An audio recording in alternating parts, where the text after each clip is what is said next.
Comienza en Radio María En torno al Catecismo.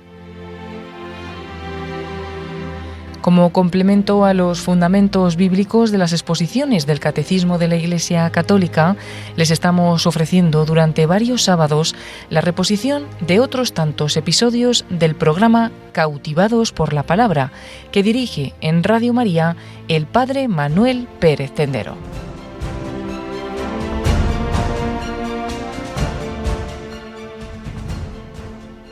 Os saludamos, como todos los programas, desde las tierras de Ciudad Real, aquí en Daimiel, cautivados por la palabra. Esta semana os invitamos a meditar sobre los capítulos 2 y 3 del libro del Génesis, una nueva forma de afrontar los orígenes de la humanidad, con toda su carga positiva y también negativa. Hemos sido creados como algo hermoso, pero el pecado se ha introducido también en la historia. Bienvenidos. Como hemos dicho, os invitamos hoy a trabajar sobre los capítulos 2 y 3 del libro del Génesis. 2, versículo 4b, porque es donde acaba el primer relato de la creación. Y el primer tema, la primera dimensión, siempre tenemos 10 ideas, pues la primera idea es precisamente esta, que tenemos en la Biblia al comenzar el Génesis dos relatos de la creación, dos formas diversas de entender el origen de la humanidad. Esto nos impide hacer una lectura fundamentalista de los textos. Si creyéramos que la Biblia es todo una crónica histórica de lo que sucedió en todo, pues sería imposible, porque son versiones distintas. Por ejemplo, en Génesis 1 decíamos, el ser humano es creado lo último, después de todo, después de los animales. Y en cambio en Génesis 2, el ser humano es creado lo primero, antes de los animales, después se crean los animales, para que el hombre no esté solo. O también al principio de Génesis 1 todo es caos acuático, ¿verdad? Aguas que hay que separar. En cambio en Génesis 2 todo al principio es desierto, porque falta agua para que la lluvia fecunde la tierra. Entonces son dos versiones distintas de los orígenes. Y esto ya nos dice pues lo que la Biblia pretende. Hay que buscar su género literario. No estamos ante una crónica histórica que nos va contando con detalle lo que sucedió, sino que son reflexiones posteriores, inspiradas por Dios, sobre los orígenes del ser, los orígenes de la humanidad. Por eso no nos llama la atención, no nos escandaliza el que haya diferencias, porque precisamente esto nos hace ver perspectivas distintas que nos ayudan a profundidad. Sucede como con los evangelios. Tenemos 4 perspectivas del misterio de Jesús y algunas bien diferentes, porque es tan rico el misterio de Dios que no es suficiente con una perspectiva desde un autor, desde una época, sino que tenemos varias perspectivas. Entonces se trata de ver cuál es la clave de estos capítulos 2 y 3, como ya intentábamos ver la clave del capítulo 1, porque todo tiene mucho que enseñarnos. Entonces, diferentes relatos de épocas distintas, de autores distintos. Tradicionalmente, este segundo relato era llamado relato yavista, porque ya no se llama a Dios Dios, Elohim en hebreo, sino Yahvé Elohim, Yahvé Dios. Por eso, como utiliza un nombre diferente para Dios, le llama Yahvé, se llama relato yavista, que según la tradición decimos habría sido escrito en la época de Salomón, en el siglo X a.C. en el Reino del Sur.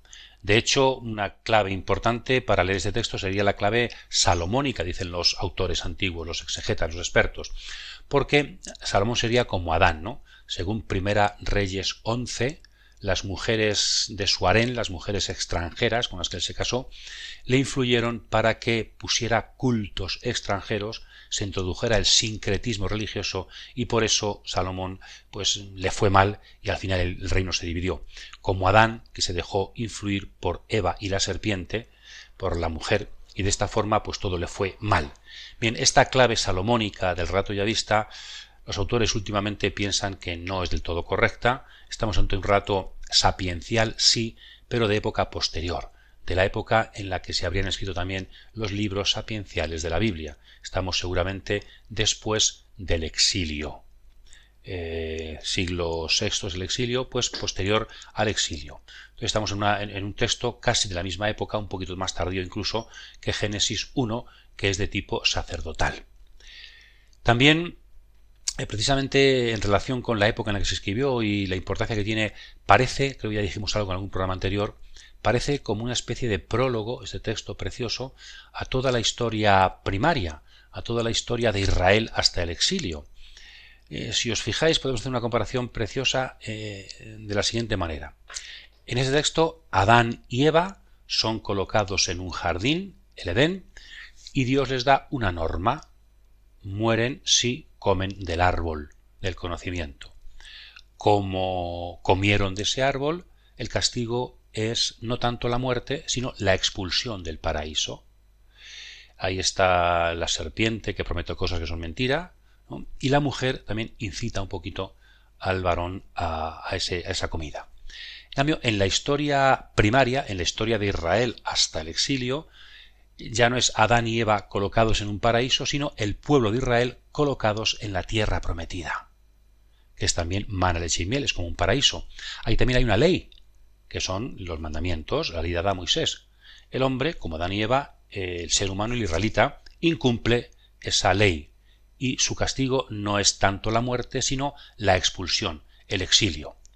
Frente a la serpiente, aquí también están los cultos cananeos, culto a Baal, en el que los israelitas han caído. Y también pues el tema de la mujer, decíamos antes, Primera Reyes 11, también después Jezabel, la esposa del rey Ahab, y también hay la influencia de las mujeres extranjeras sobre los reyes de Israel. Entonces, como el ser humano que tendría, y el pueblo de Israel que tendría que estar en una tierra prometida, en un paraíso, han sido expulsados por culpa de incumplir la ley que Dios les da. Si se retrotrae a la historia de la humanidad, la historia de Israel, la experiencia de pecado de la historia de Israel. Y como última, este primer punto, yo os invitaría a leer despacio este texto para darnos cuenta que no es tanto un relato de la creación del cosmos, del mundo, sino una reflexión sobre los orígenes de la humanidad, los orígenes de la situación del hombre en medio de la historia. Es decir, un relato, los técnicos hablarían de relato etiológico. La etiología es aquella ciencia que estudia las causas de algo. Entonces, este texto intenta explorar las causas de por qué la sociedad está como está en su tiempo. El autor mira cómo está su mundo, las dificultades, las rupturas, el sudor, el sometimiento que hay, y dice, ¿por qué es esto así si Dios es bueno? Entonces se retrotrae a los comienzos de la humanidad para darse cuenta que las cosas están como están porque el hombre desde el principio ha desobedecido el mandato de Dios. Y podemos dividir el texto, os invitamos ya a leerlo dividiéndolo en 3 escenas. Es como un drama en 3 escenas. Creación, primera escena, que sería todo lo que queda del capítulo 2. Después estaría el pecado, el comienzo del capítulo 3, versículos 1 al 7, y después el resto del capítulo 3 sería el castigo. 3 escenas. Las 3 acaban con una mención de la desnudez. Termina la creación, estaban desnudos Adán y Eva y no se avergonzaban. El pecado, 3, 1 al 7, estaban desnudos, se dieron cuenta y se avergonzaron. Y entonces se vistieron con plantas, ¿verdad? Y en la última, el final del capítulo 3, Yahvé hace unas túnicas para cubrir la desnudez vergonzante de Adán y Eva. Primera reflexión, por tanto, estamos ante un nuevo relato que intenta profundizar en los orígenes de la situación humana. El segundo punto. Vamos a fijarnos en algunos detalles de cada una de estas 3 escenas, de este drama precioso en 3 escenas. El hombre y el barro, la creación del hombre.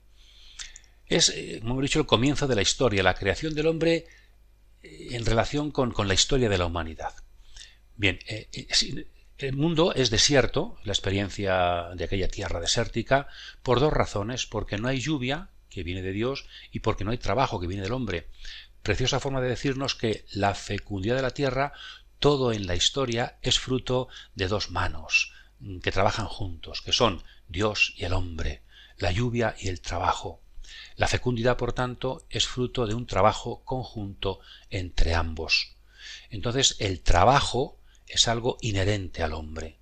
Según la Biblia, el trabajo no es fruto de la maldición o del pecado, sino que es una dimensión profundamente humana. El hombre ha sido creado, entre otras cosas, para trabajar, y trabajando convertir el mundo en un Edén, en un paraíso, y así realizarse a sí mismo. Por eso la falta de trabajo es también un drama que no solamente tiene que ver con la falta de sueldo, sino con la falta de una perspectiva que dignifica al hombre. Por eso, qué importante dar trabajo. Si todos tuviéramos trabajo, y un trabajo que nos realiza, que nos gusta, que seguramente la humanidad caminaría de una forma bien diferente. Entonces, el hombre y el trabajo que colaboran con Dios y la lluvia venida del cielo. Después vemos que al ser creado el hombre hay dos momentos. Dios actúa de una doble manera. También aquí hay un texto precioso, poético, con antropomorfismos. Claro, Dios no es un alfarero, Dios no tiene manos, pero Dios dice, primero, moldea al hombre. Hombre en hebreo es Adam, no es un nombre propio, sino que significa ser humano, Adam. Y lo moldea del barro, que en hebreo se dice Adamá. Es decir, el barro es el femenino del hombre. Hay una relación entre el hombre y el barro. Adam proviene de Adamá. Le da forma. Dios bajo el símbolo del alfarero. La forma del hombre, su cuerpo, su materia, es tocada por Dios. Es barro moldeado por la mano de la ternura de Dios, diríamos, ¿no? Y después Dios sopla su aliento para que el barro moldeado tenga vida, respire. En el Nuevo Testamento, cuando Cristo resucita, Juan 20, ¿verdad?, también soplará sobre los discípulos una forma de subrayar que es una nueva creación, la llegada del Espíritu sobre el ser humano. Entonces, el ser humano está compuesto, diríamos, de dos dimensiones. Es barro moldeado y aliento divino. Pero en las dos cosas está Dios. No es como en el mundo griego, el alma sería más divina y la materia sería más despreciable y humana. No, para la Biblia ambas dimensiones están tocadas por Dios. El hombre es obra de arte de Dios que puede vivir porque Dios ha soplado sobre él. Y después de crear al hombre, Dios planta un jardín en Edén, al este. La palabra Edén significa delicias, aunque también puede significar estepa, desierto. Y la palabra está al este, en hebreo este, Kedem, puede significar este o también antes. De hecho, así lo interpreta la tradición judía. Dios había creado antes un jardín para que el hombre pudiera vivir allí. El jardín serían de las realidades protocreadas, precreadas por Dios. Bien, también existe un jardín en el relato de otros relatos antiguos, mitos como la Gilgamesh en Mesopotamia o los trabajos de Hércules en Grecia.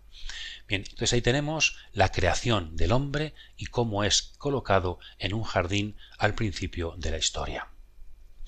En tercer punto vamos a hablar de los dos árboles y la prohibición.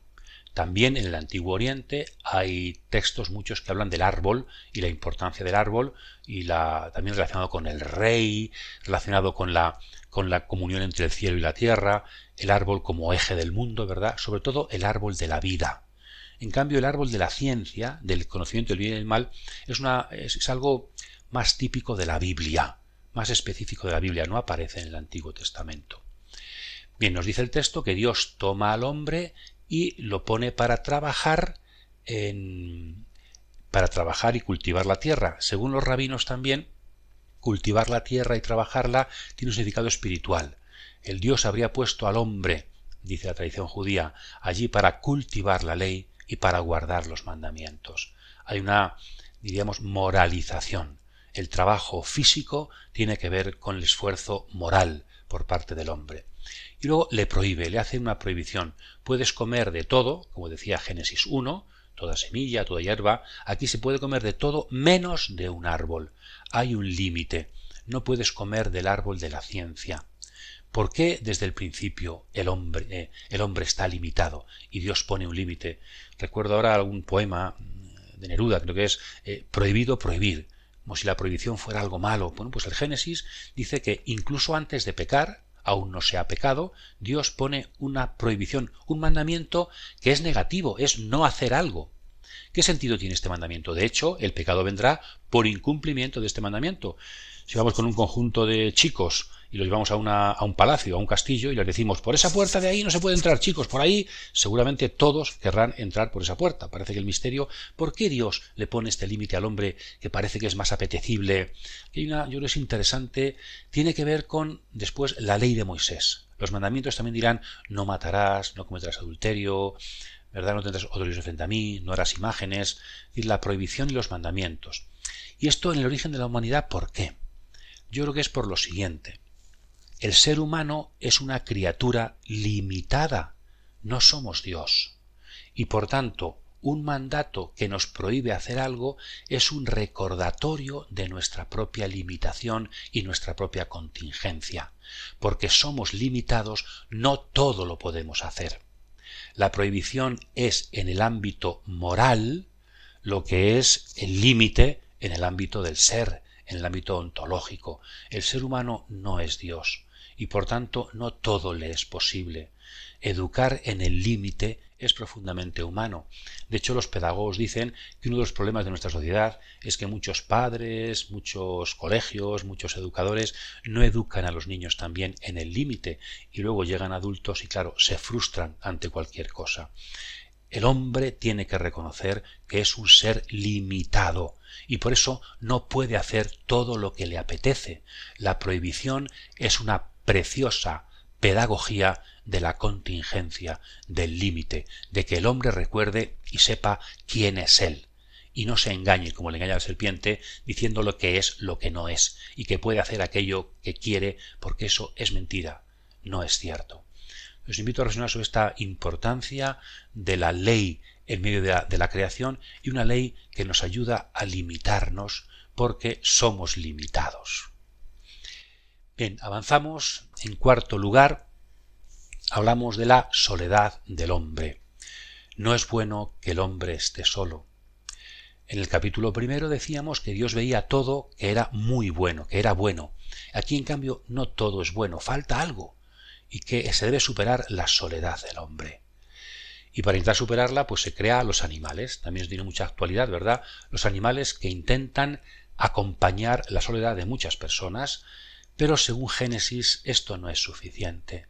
El hombre no puede conformarse con la compañía de los animales. Las mascotas son muy buenas, los animales en el campo son muy interesantes, es verdad que acompañan mucho, pero según la Biblia, Adán no se siente satisfecho ante los animales, sigue sintiéndose solo. La soledad no solamente era un problema cuando se escribió este texto, que el Génesis quiere meditar, ¿no? Sino que también hoy seguramente es el gran problema de la humanidad, la soledad. Dios no quiere que el hombre esté solo. ¿No será la soledad que experimenta el hombre actual fruto de que hemos abandonado a Dios y la perspectiva de la creación que Él nos regaló? Y por eso llega después la creación de la mujer. Dice que Dios construye, el verbo es diferente a antes, no moldea, sino que construye una mujer con la costilla del varón. Según los rabinos, interpretando los dos ratos de la creación, en Génesis 1 Dios habría creado un andrógino, que en Génesis 2 se separan para poder mirarse. Qué bonito. Es una liturgia casi matrimonial. Dios, el padrino, le lleva a la mujer al hombre y entonces él se llena de gozo y entonces existe, sale de sí mismo porque se ve reflejado en el otro. Es verdad que hasta ahora el hombre era Adam. Adam significa ser humano y a partir de ahora, cuando la mujer existe, Isha, aparece el hombre como Ish, que significa varón. Entonces, el hombre ya no es hombre, ser humano, sino que ahora es varón. Y la palabra hebrea es distinta. Ish, varón, Isha. ¿Verdad? Hay dos referencias. Adam, en cuanto ser humano, su referencia es el barro, Adamá. El varón, en cuanto varón, su referencia es la mujer, Ish, Isha. Es decir, el ser humano está ligado a la tierra, es criatura, y está ligado varón a mujer. Y por tanto son personas, son relación, son amor. Y por eso dice el texto, el hombre dejará a su padre y a su madre y se unirá a su mujer. Bueno, realmente sucede al revés, solía ser la mujer la que deja padre y madre y se une al varón. Es lo que nos dice el Salmo 45, que podéis leer. Olvida a tu padre, la casa paterna, y vente a casarte con el rey, ¿verdad? Deja el hogar, la mujer, para ir a vivir a la casa del rey. En Génesis 12 también muy relacionado con esto, Abraham también tiene que dejar la casa paterna, su hogar, para cumplir la misión de Dios. Para construir el amor hace falta dejar algo atrás. El hombre dejará a su padre y a su madre y se unirá a su mujer. Estamos en una pareja monógama, según el autor del texto, parece que la Biblia nos enseña que lo natural desde el principio es la pareja monógama, aunque luego no todos, incluidos los patriarcas, lo vivieron de esta manera. Y luego el tema de la desnudez. Ambos, varón y mujer, estaban desnudos. La palabra desnudez en hebreo significa desnudez y significa sabiduría, sabio. Entonces, ¿estaban desnudos o eran sabios? Es la misma palabra que para la serpiente. La serpiente era sabia, astuta. Bien, según también la tradición judía, eran sabios, pero no se quedaron mucho tiempo en su gloria. Había una desnudez no vergonzante. Hay una explicación muy bonita en los Santos Padres que dicen que de alguna forma el ser humano en su cuerpo era como la vela que está encendida y la gloria cubre al hombre con su belleza. Cuando una vela se apaga, ya no hay llama, entonces queda la mecha de la vela fea ahí. Pues eso es lo que le pasó al hombre con el pecado. Perdió su gloria, se apagó y por eso se ve a sí mismo como avergonzado, vergonzante.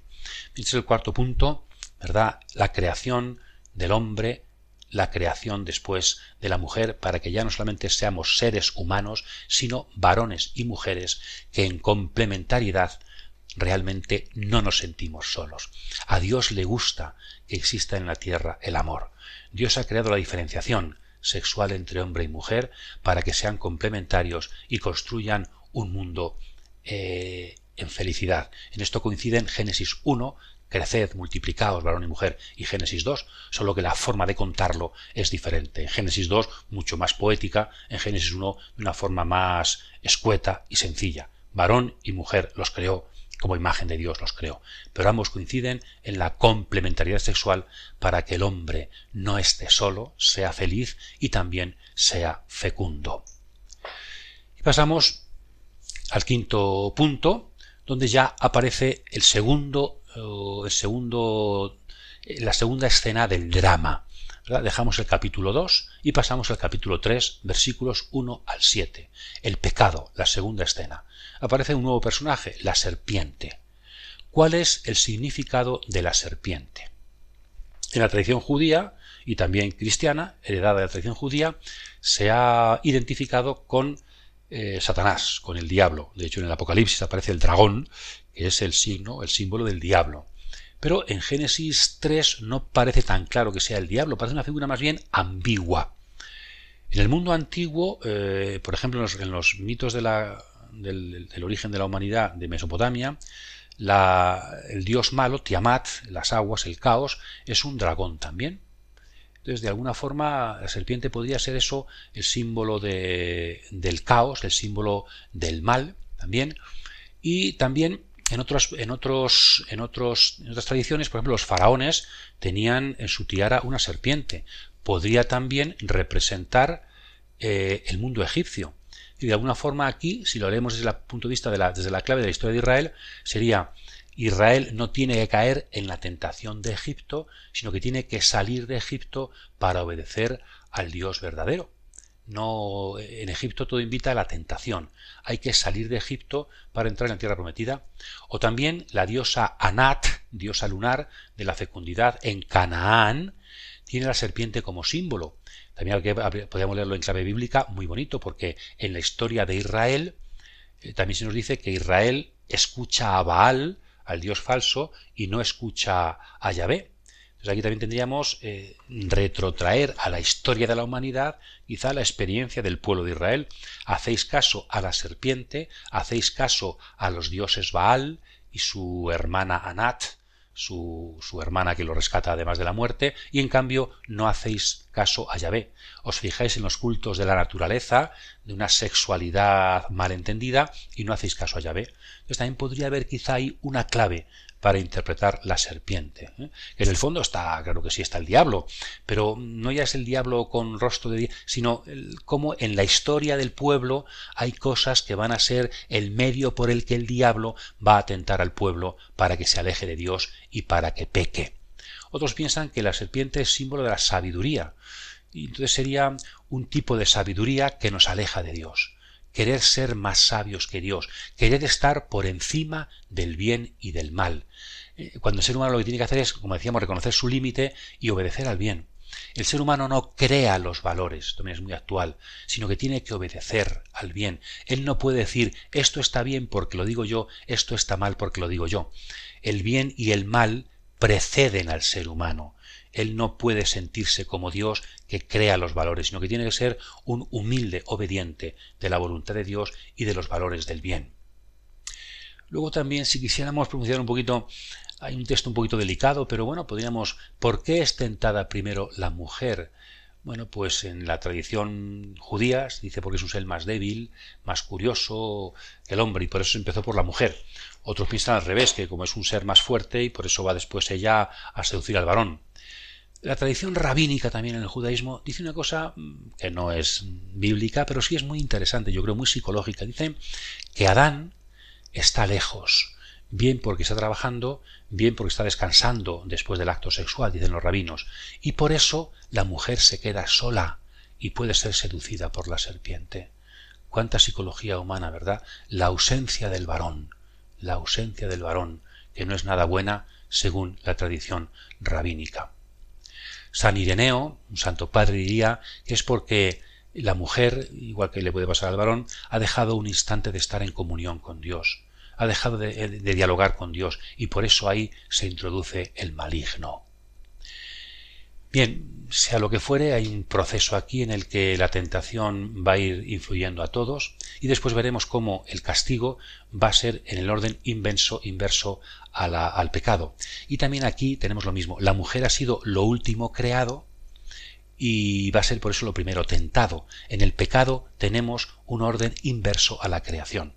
Primero tentada la mujer, después tentado el varón, y después ambos van a tener que volver a la tierra de la que vinieron.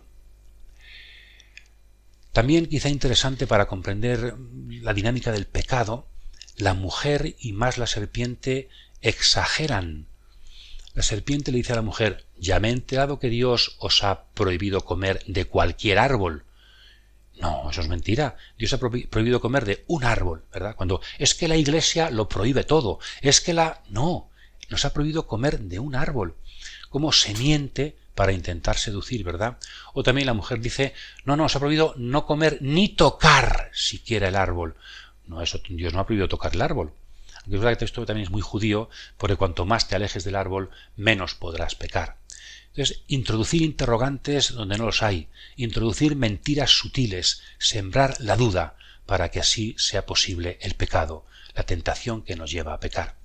Después la serpiente promete algo que es mentira y que ella no puede dar. No moriréis.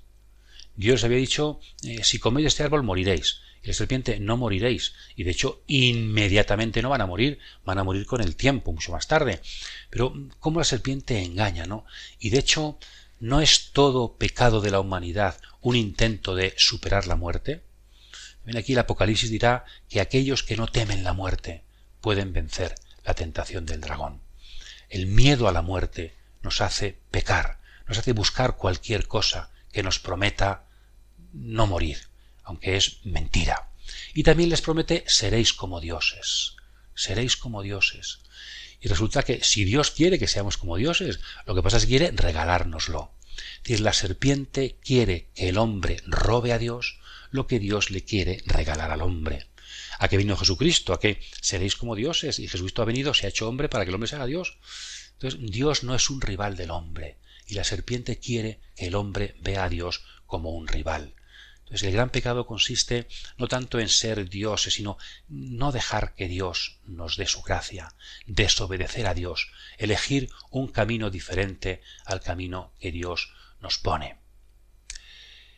Bien, como consecuencia del pecado, los ojos se abren y ven la desnudez, pero ya una desnudez vergonzante. Sospechamos del otro, ya no todo es bello. Eso sí, a partir de ahora el hombre se hace inventor, se cubre, nace la civilización. Quizá podríamos decir esto, que el hombre ha perdido la gracia y ha entrado en la época ha perdido la inocencia y ahora vive bajo la sospecha, sintiéndose mirado, sintiéndose juzgado, y también él mirando y juzgando a los demás. Este es el pecado y sus consecuencias.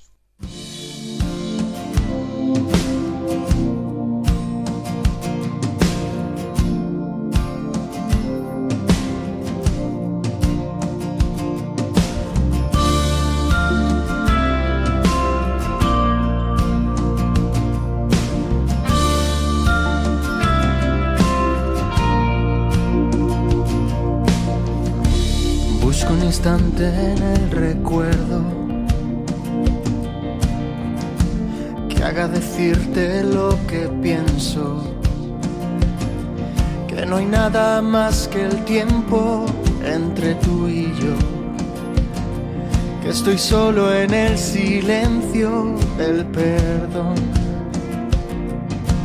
Di solo, Señor, las palabras en mi corazón. Aquí estoy, Señor, vengo a hacer tu voluntad. Dame tu calor y la fuerza para amar. Aquí estoy, Señor, dime a dónde caminar. Dame de tu pan, mi Dios. Dame hoy tu paz, Señor.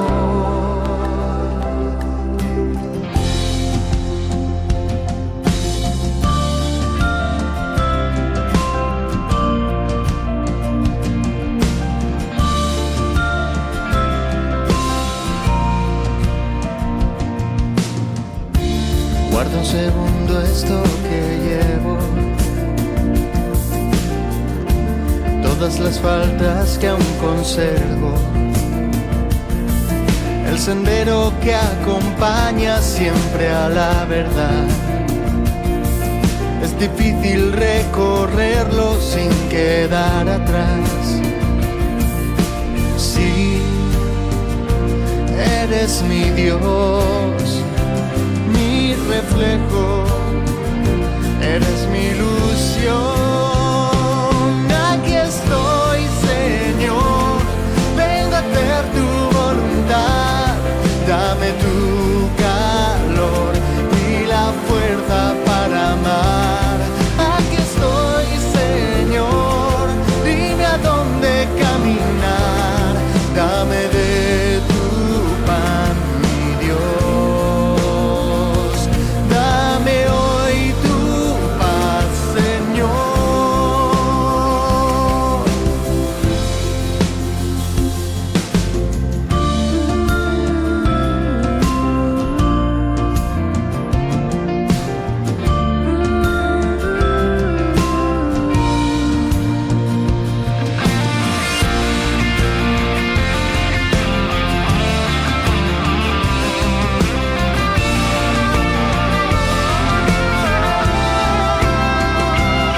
Aquí estoy, Señor, vengo a hacer tu voluntad.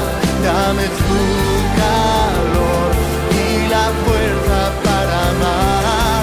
Aquí estoy, Señor, dime a dónde caminar. Dame de tu pan, mi Dios.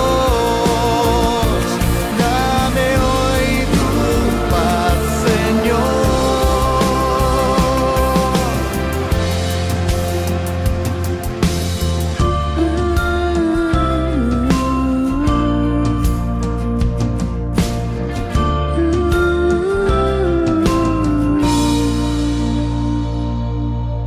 Pasamos ahora a la tercera escena, capítulo 3, versículos 8 al 24, el castigo.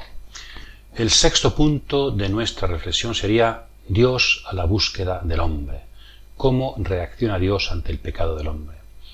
Muy hermoso dice el texto que a la hora de la brisa, a la hora de la tarde, a la hora de pasear, de estar juntos tranquilamente como nuestros pueblos, ¿verdad? Dios busca al hombre para estar con el hombre. También esto es muy antropomórfico, es una forma preciosa de decirnos la comunión que existía entre Dios y el hombre. Pero Dios no encuentra al hombre, no encuentra al amigo con el que quiere pasear y estar a la hora de la brisa. ¿Dónde estás? Adán y Eva se han escondido. Adán y Eva se ocultan de Dios para que no se vea su pecado. Ahora la presencia amigable de un Dios cercano se convierte en temor. El hombre empieza a temer a Dios. Tiene miedo porque no quiere que se vea las consecuencias de su pecado. Por eso quizás un poco, estamos diciendo que es un rato etiológico. ¿Por qué el hombre se esconde de Dios? ¿por qué el hombre quiere alejarse de Dios? ¿No es esto, en el fondo, porque el hombre ha pecado? Si el hombre elige el camino del mal, no hace eso que muchos de nuestros contemporáneos, de todas las épocas, pues en el fondo no quieran creer, no quieran aceptar la presencia de Dios, porque entonces tendrían que ver su pecado y convertirse, ¿no? Una de las causas de la falta de religiosidad del hombre que se esconde de Dios es porque el hombre ha elegido comer del árbol del bien y del mal, ha elegido hacerse a sí mismo Dios, ¿verdad? Pero Dios pregunta al hombre, ¿dónde estás? Después en el capítulo 4 preguntará a Caín, ¿dónde está tu hermano? Y Dios pregunta al hombre, y el hombre se esconde, porque teme, y se inicia un diálogo entre Dios y el hombre, que es una especie de interrogatorio, juicio. Primero Dios interroga al hombre y después interroga a la mujer. A la serpiente no le interroga, después la castigará, pero no la interroga. El hombre acusa a la mujer, y en el fondo acusa a Yahvé. La mujer que tú me diste me ha tentado y me ha hecho comer del árbol.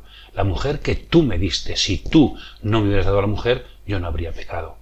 Una tendencia fundamental en el ser humano, buscar siempre una excusa, buscar siempre culpables. ¿Nos pasa esto a menudo? Cuando ha sucedido a alguien, para uno de alguna forma descargarse, tiene siempre que extender el dedo y señalar a alguien, buscar culpables, buscar chivos expiatorios. En esta dimensión a mí me gusta, un paréntesis, me gusta pensar cómo la Eucaristía de los cristianos siempre empieza al revés que Adán. Yo confieso ante Dios Todopoderoso. Es decir, no señalamos hacia afuera, sino que empezamos reconociendo nuestro pecado en presencia de Dios. La tendencia del hombre es buscar la culpa del otro. Es profundamente cristiano y el mundo se cambia cuando uno reconoce su propia culpa. El hombre acusa a la mujer y la mujer acusa a la serpiente. La culpa no es mía.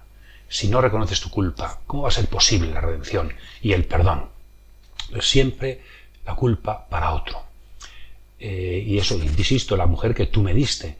De alguna forma habría que decir, si hubiera estado solo, no habría pecado. Así, cuando pecamos, cuando nos defendemos, estamos casi dispuestos a renunciar a todo lo bueno, como si la culpa del mal que yo he hecho la tuviera el bien que tengo alrededor. Y estamos dispuestos a renunciar al amigo porque hemos pecado, a renunciar a la esposa porque yo he pecado, a tirar, por la solución drástica para... No, esa no es la solución. La culpa, reconocerla, la tienes tú. No la tiene el amor, la tienes tú. Bien, y la mujer también, tiene tendencia a lo mismo y acusa a la serpiente. Siempre el otro es el que tiene... Entonces aquí también el interrogatorio de Dios. De alguna forma se parecería, ¿no?, a cuando uno se va a confesar, pues el examen de conciencia. Dejar que Dios me pregunte dónde estoy y no acusar a nadie, ni a la mujer, ni al varón, ni a la serpiente, ni a los políticos, ni al gobierno, ni a la iglesia, ni a la situación social, ni a los... No, ¿qué tengo yo que hacer ante esto? Yo respondo, soy responsable ante Dios y asumo mi culpa para poder reconstruir la relación. Es importante, Dios busca al hombre y dialoga con él, como después dialogará también con Caín. Dios no abandona al hombre pecador, sigue siendo dialogante, sigue hablando para buscar una solución al pecado. El séptimo punto llegaría el castigo. Después del interrogatorio que Dios hace al hombre y a la mujer, llega el castigo. Está ante un juicio, ¿verdad? Y el castigo sí va primero a la serpiente, después a la mujer y después al varón. Bien, empezamos con la serpiente. La maldice. El pecado siempre produce maldición y tiene que arrastrarse, comer polvo y una enemistad entre la serpiente y la mujer. Hay aquí no solamente un castigo, sino una preciosa promesa de futuro, lo que algunos llaman el protoevangelio. La mujer te herirá, no la mujer, ahora veremos, te herirá en la cabeza cuando tú le hieras en el talón. La palabra, el pronombre hebreo está en neutro, se refiere la descendencia de la mujer pisará la cabeza cuando tú le pises, le aceches el talón. Pero la traducción griega después lo pondrá en masculino, porque está pensando en el descendiente de la mujer, en el Mesías. Y la Vulgata está pensando, lo pone en femenino, San Jerónimo lo pone en femenino porque es María, está pensando en María, la mujer que pisa la serpiente. Y luego después vendrá de ahí también las imágenes de la Inmaculada, que tiene que ver también con el capítulo 12 del Apocalipsis, la mujer y el dragón. Entonces hay una promesa de futuro, la descendencia de la mujer, el descendiente de la mujer misma pisará a la serpiente, vencerá todo pecado. Entonces solamente ahí digo castigo, sino que hay una preciosa promesa de esperanza. Cuando hay futuro, decimos, hay esperanza. Cuando hay descendientes, hay esperanza. A la mujer le da casi dos castigos, ¿no? Una maternidad dolorosa y una esponsalidad sometida. La mujer tiene que parir con dolor y tiene que estar sometida por el varón. Algunos piensan que estamos aquí en un texto profundamente machista. Es que, claro, la Biblia hay que perdonarla porque es un poquito machista. Creo que no entienden el texto. Creo. A ver si me explico. Estamos, me parece, ante uno de los textos más antimachistas del mundo y de la Biblia, ¿no? Decíamos que estamos en un rato etiológico. ¿Qué hace el autor de Génesis capítulos 2 y 3? Está viendo en su época B, que la mujer está sometida al varón. ¿Y qué nos está diciendo con este texto? Que el sometimiento de la mujer al varón no es voluntad de Dios, sino que es fruto del pecado. Por tanto, Dios lo que está haciendo en la historia de la humanidad es intentar superar el pecado para que se supere también ese sometimiento. La mujer está llamada a vivir felizmente frente al varón, como tú a tú, con una complementariedad preciosa y fecunda. La Biblia no comparte la situación de la época en la que se escribe, porque no es querida por Dios. No hay que eliminar la diferencia, sino que hay que vivir la diferencia desde la complementariedad. Todo sometimiento es fruto del pecado, y Dios está trabajando en la historia de la humanidad. Dice también San Pablo en Gálatas, ¿verdad? Ya no hay ni hombre ni mujer, ya todos somos iguales y dignos ante el Señor, porque Jesucristo ha venido a romper todo muro, como estaban rotos antes del pecado de la humanidad. Por lo tanto, precioso texto sobre la dignidad del varón y de la mujer frente a frente, superando todo sometimiento, porque la voluntad de Dios es la dignidad. Y después también al varón. El varón, el hombre, es también castigado. Maldito sea el suelo por tu causa, la esterilidad del suelo y también el trabajo fatigoso. Te producirá la tierra abrojos, no producirás todo, es decir, poca fecundidad. Decíamos que el trabajo no era castigo, lo que es castigo es un trabajo fatigoso con sudor e infecundo. El hombre ha sido creado para trabajar, pero lo que produce el trabajo que era en sí mismo bueno, debido al pecado, se convierte en un trabajo que no nos realiza. En el fondo no es esta la condición de muchos trabajadores de la historia, que vivimos trabajando, pero en cambio el trabajo no acaba de ser fecundo y no acaba de realizarnos.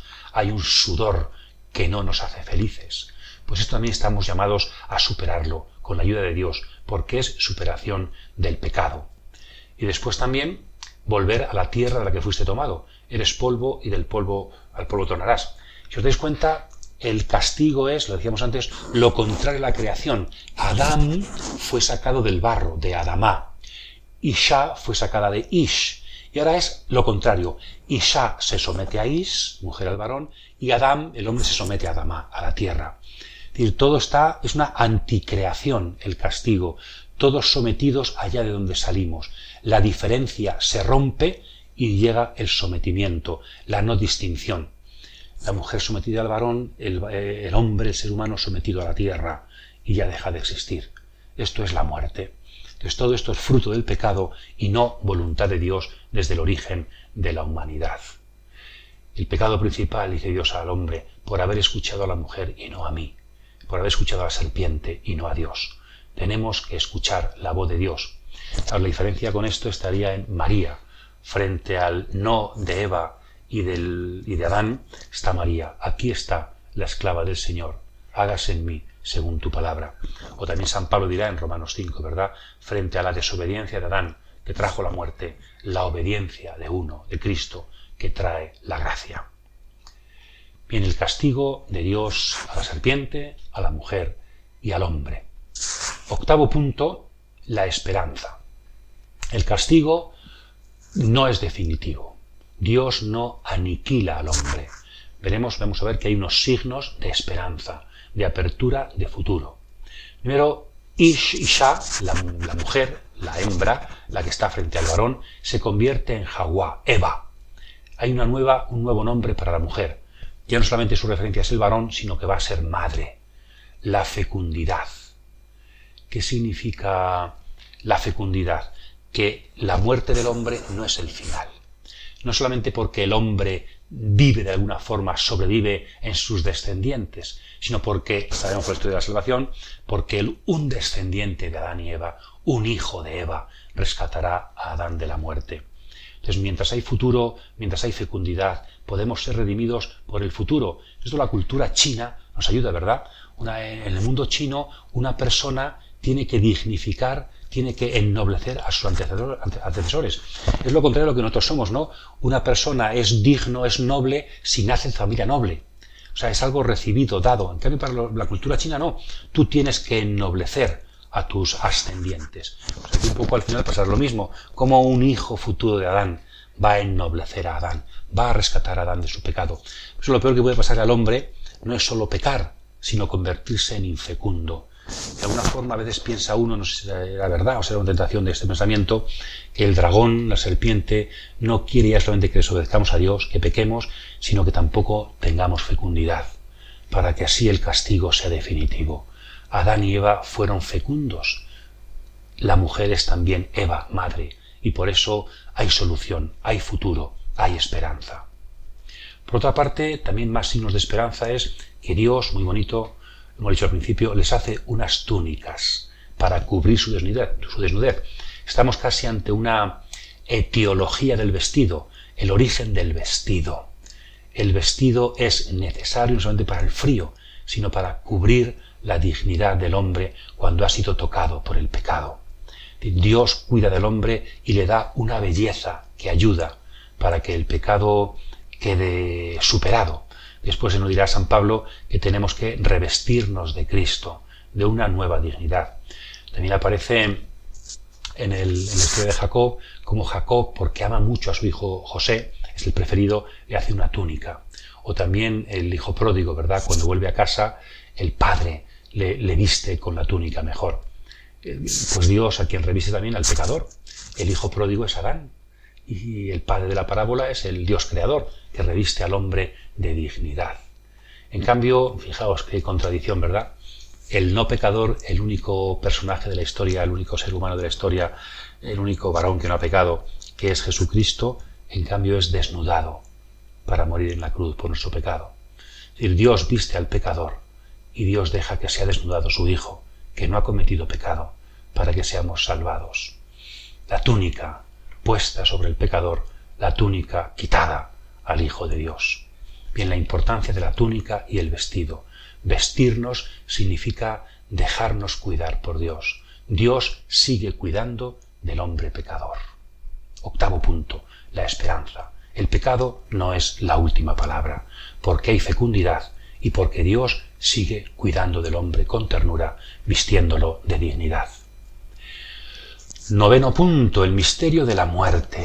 Un tema aquí que no podemos profundizar mucho, es un tema teológico, pero la muerte del hombre, ¿es fruto del pecado o es fruto de la condición creatural del hombre? Si el hombre no hubiera pecado, ¿sería inmortal? Y la Iglesia habla de los dones preternaturales. Es decir, el hombre, no por naturaleza, sino por gracia de Dios, podría haber no muerto, pero el hombre al pecar ha derrochado, ha desechado, ha rechazado la gracia que Dios le quería dar también para hacerlo amigo suyo. Y también, de alguna forma, cuando el hombre ha caído en esta forma de vida maldita, la muerte, de alguna forma, es una bendición, porque vivir siempre malditos, vivir siempre bajo el signo del castigo de un pecado. Antes, dice el Midrash también, el mundo judío, antes la muerte era buena, pero a partir del pecado se vive de forma trágica. Y también, en el fondo, también naturalmente hablando, podemos decir, algún teólogo lo dice, el hombre realmente lo que quiere, hoy también nosotros, no es perdurar para siempre. Lo que queremos es resucitar a la otra vida, superar esta vida. Es decir, la muerte en positivo implica que la maldición no puede ser para siempre. En pecado ya no puede haber inmortalidad. Gracias a la muerte no es eterna la condición maldita del hombre, su castigo. Por eso la muerte en positivo nos indica que la salvación requiere un nuevo comienzo. Entonces, la muerte también hay que verla en esta dimensión de el Señor va a recomenzar todo para que podamos vivir eternamente en un paraíso no tocado por el pecado, sino redimido de forma definitiva. Al final también el ser humano es expulsado del paraíso, no solamente va a morir, sino que es expulsado. Se vive como expulsado y ya no hay regreso. Los querubines, en los palacios reales también había, ¿verdad?, figuras míticas que los querubines están ahí guardando la entrada al palacio, al Edén, para que el hombre no pueda volver. Dios expulsa al hombre. Dirá después a Moisés, no se puede ver a Dios y seguir viviendo. Aquí ha sido al revés, por querer ser como Dios nos han expulsado del paraíso. Después también Caín se verá como un vagabundo. Después la humanidad en Babel se verán también dispersa por el pecado produce muerte y produce vagabundos, produce dispersión, produce exilio. Decíamos, ¿verdad?, que esto es un antecedente de lo que luego Israel experimentará. Nos sentimos como expulsados, no estamos donde deberíamos estar. El hombre es un nómada perpetuo porque ha pecado y no acaba de encontrar hogar. Por eso el Señor nos ha prometido una ciudad permanente, más allá del camino en esta vida. Y el punto 10, para ir terminando, hablemos de el nuevo Adán. Aquí podemos hablar de la doctrina católica del pecado original, que no es suficiente con este texto. Habría que también leer algún libro apócrifo, el Apocalipsis de Esdras, el Apocalipsis de Baruch y sobre todo el texto de Romanos 5. En Cristo somos todos tan solidarios, ¿verdad?, que Él hace que el pecado que nos solidariza a todos con Adán va a cambiarse, a trocarse en solidaridad para el bien. El pecado de la humanidad ha sido un romper la amistad que Dios quería darle al hombre. Y por eso todos desde Adán hemos pecado y todos estamos bajo el signo de la maldición. Pero gracias a Cristo, nuevo Adán, todos seremos resucitados, seremos rescatados a una nueva humanidad. En Adán comienza una dinámica que solo Cristo puede romper. Ha comenzado una historia marcada no solamente por la bondad de la creación, sino por la mancha del pecado. Solo desde ahí podemos comprender la condición humana, lo que hoy está también sucediendo. No somos solamente criaturas, sino que somos criaturas tocadas por el pecado. Somos criaturas buenas que han elegido dar la espalda a Dios y criaturas que comparten un camino solidario. Mi pecado influye en los demás. Y cuanto más en el origen se hace, más influyen los demás. Dice el Salmo 51:50, en la culpa nací, pecador me concibió mi madre. El ser humano individualmente se ve radicalmente pecador desde los orígenes de su ser. Pues igual Génesis nos dice que desde los orígenes de la humanidad también el hombre se siente y se sabe pecador. Desobedecer su mandato nos ha hecho, pues que digamos así, el no aceptar la limitación. Tenemos que esperar recibir la gracia de sus manos. Pero junto a esta historia de maldición y expulsión, de vergüenza y de muerte, Dios ha hecho una promesa. De forma velada nos ha prometido la victoria final, desde un descendiente de la mujer que pisará a la serpiente, desde un hombre cuidado con las vestiduras por parte de Dios. Un hijo de Eva, decíamos, redimirá a Adán, a toda la humanidad. Es el misterio del Hijo de María. En la creación que ha sido tocada por el pecado, ha comenzado algo nuevo que no se va a desvelar hasta que no llegue el Hijo definitivo de Eva, el nuevo Adán que va a abrirnos a una nueva creación y a una nueva humanidad. Cautivados por la palabra. Que tengáis una semana bella, que podamos profundizar en el texto que hemos leído y también nos ayude a la oración. Un saludo a todos. Finaliza en Radio María En torno al Catecismo, como complemento a los fundamentos bíblicos de las exposiciones del Catecismo de la Iglesia Católica. Les estamos ofreciendo durante varios sábados la reposición de otros tantos episodios del programa Cautivados por la Palabra, que dirige en Radio María el Padre Manuel Pérez Tendero.